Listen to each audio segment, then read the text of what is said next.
സുഹൃത്തുക്കളെ നമസ്കാരം. ഇന്ന് ചിങ്ങം 1 കർഷക ദിനം പ്രമാണിച്ചിട്ട് ഞാൻ കുറച്ച് കർഷകരെ പരിചയപ്പെടുത്താൻ വേണ്ടി പോവുകയാണ്. അപ്പോൾ നമുക്ക് ആ കർഷകരെ ഒന്ന് പരിചയപ്പെടാം. അപ്പോൾ നമ്മൾ 10 ആൾ പിന്നെ ഒരു പരിചയപ്പെട്ടതിന് ശേഷം ഞങ്ങൾക്ക് ഒരു സംഘം രൂപീകരിച്ചു വേറെ. അങ്ങനെ ആ സംഘം രൂപീകരിച്ചിട്ടാകുമ്പോൾ എല്ലാവരും പറഞ്ഞു നമ്മൾ ഇങ്ങനെ നടക്കുന്നില്ല ഞായറാഴ്ച, അപ്പോൾ ഒരു ചെറിയ എന്തെങ്കിലും കൃഷിപ്പണി ഇങ്ങനെ നോക്കിയാലോ. അങ്ങനെ നമ്മൾ ഈ സുരേഷേട്ടനോട് ചോദിച്ചു ഇങ്ങനെ സ്ഥലം കിട്ടാണ്. അപ്പോൾ സ്ഥലമുണ്ട് പറഞ്ഞു. വലിയ ഫോറസ്റ്റ് കണക്കത്തെ കാടായിരുന്നു, അത് വെട്ടിത്തെളിച്ച് ക്ലിയറാക്കിയെടുത്ത് നല്ല പാങ്ങിൽ ഇങ്ങനെ വാഴ കൃഷി തുടങ്ങി. എല്ലാവരും നല്ല രീതിയിൽ പ്രവർത്തിക്കുന്നുണ്ട്, ആർക്കും ഒരു കുഴപ്പമില്ല.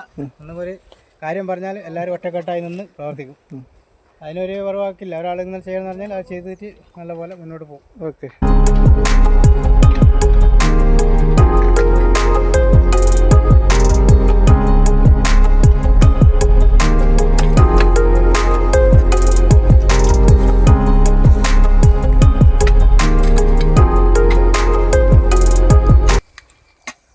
പിന്നെ ഞങ്ങളെ സംഘത്തിൻ്റെ പേര് കോക്കനട്ട് ബോയ്സ് ബളാൽ എന്നാണ്.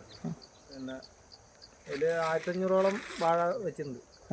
അപ്പോൾ അതിൻ്റെ പണിയും കാര്യങ്ങളായിട്ട് അങ്ങനെ പോകുന്നു. എല്ലാവരും കൂട്ടായ്മയായിട്ടാണ് പണിയെല്ലാം എടുക്കുന്നത്.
ഇതുപോലെ പിന്നെ ഒരു തെങ്ങിൻ്റെ ചങ്ങാതിക്കൂട്ടം മേടിച്ചില്ലെങ്കിൽ ഇങ്ങനത്തെ ഒരു ചങ്ങാതിക്കൂട്ടം പിന്നെ ഉണ്ടാവില്ല. കാരണം സ്വപ്നത്തിന് മാത്രമേ ഇങ്ങനത്തെ ഒരു ഇത് കാണാൻ പറ്റുള്ളൂ. അതുകൊണ്ട് അത് വന്നുകൊണ്ട് നമുക്ക് പ്രയോജനമായി. അതുകൊണ്ട് എല്ലാവരും ഒരേ മനസ്സോടെ എല്ലാവരും ഇത് പിന്നെ ഞങ്ങൾ ആഴ്ചയിൽ വരുന്നുണ്ട്, ആഴ്ചയിൽ ചെയ്യുന്നുണ്ട്. എല്ലാ പണികളും ഒരേ മനസ്സോടെ അങ്ങോട്ടും ഇങ്ങോട്ടും ഒരു വിട്ടുവീഴ്ചക്ക് തയ്യാറാകാതെ എല്ലാ കാര്യങ്ങളും ഒരുപോലെ നിന്നിട്ട് ചെയ്യുന്നുണ്ട്. അപ്പോൾ നിങ്ങൾ ഈ സംഘത്തിൽ എത്ര ആൾക്കാരുണ്ട് മൊത്തം? നമ്മൾ 10 ആൾക്കാരുണ്ട്. ഇത് ചെയ്യാനുള്ള പ്രയോജനം ഞങ്ങൾക്ക് തോന്നിയൊരു കൃഷി ചെയ്യാം. അങ്ങനെ ഇതിന്റെ മുതൽ മുടക്കെല്ലാം നല്ലൊരു 1.5 ലക്ഷം. ഇത് കയ്യിൽ നിന്ന് മുടക്കുന്നതാണ്? എല്ലാവരും കയ്യിൽ നിന്ന് മുടക്കുന്നു.